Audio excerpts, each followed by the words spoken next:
Okay, this is crazy, but think about this. So if all you are is atoms, then you really shouldn't be able to actually like see anything at all.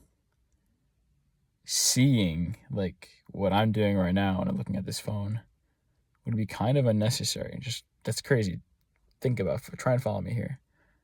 So think about a camera.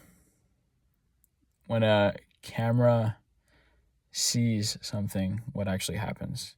So there's like a little photon hits the camera lens, boom, shoots an electric signal that flips a switch inside it or whatever. And then when you press a button, it flips another switch that creates a little pixel that like, makes a grid of pixels that like have the right color to like match the colors that it took a picture of. But if you think about it, there's no actual picture inside the camera.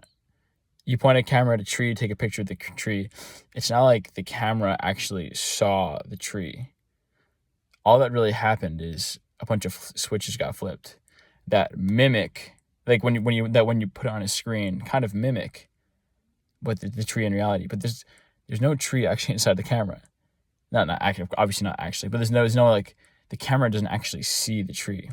And if you think about it, if my head is only atoms, it should be the same thing. What should happen? Photon hits my eyeball, hits an electron, and just goes down a neuron, like down one of my whatever to my brain, flips a switch, whatever triggers a memory thing, whatever.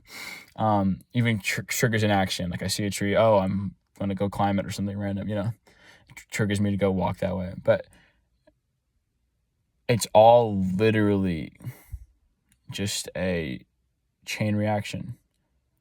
Like there's nothing about that reaction that we would expect that would make me actually see it, And that's really weird. Like, in a way, this is almost like so like close to like our experience that it's like it's hard to really wrap your brains around, especially when you first hear it. It's like it sounds so extreme. It's like there's no way that's true. But like really think about this. Like it doesn't actually make sense if all you are that is atoms. It doesn't make sense that there's anything at all in your head. The only thing that should be in your head is atoms.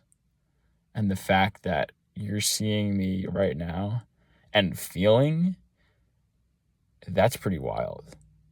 Here's another thought. So a lot of like, psychological studies or whatever, like biochemical, whatever, on the brain, like studies show like a big correlation between like they almost equivalate like happiness with dopamine or serotonin or like hormones. But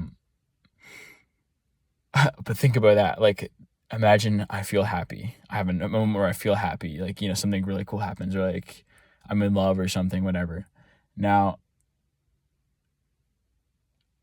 a scientist would be like, oh, you just think you're happy. All that really is, that's just hormones. That's just dopamine. That's just serotonin. But if all that was serotonin, then you know what it should be? Just serotonin. And you know what serotonin is? Just a random atom. Just a random chemical that's just bouncing another chemical. And that's it. How and why and it doesn't make any sense how the fact that a random chemical is introduced into my brain, how that is the happiness. Obviously, it's not happiness. Obviously, it's correlated with the happiness and maybe it causes happiness, but it doesn't make any sense at all that would be the happiness. Because you know what it actually is? It's literally just a random ass atom that's bouncing into another random ass atom. There should be nothing inside me that feels happy. And there should be nothing inside me that sees a tree. And that's just so close to us that we don't question it.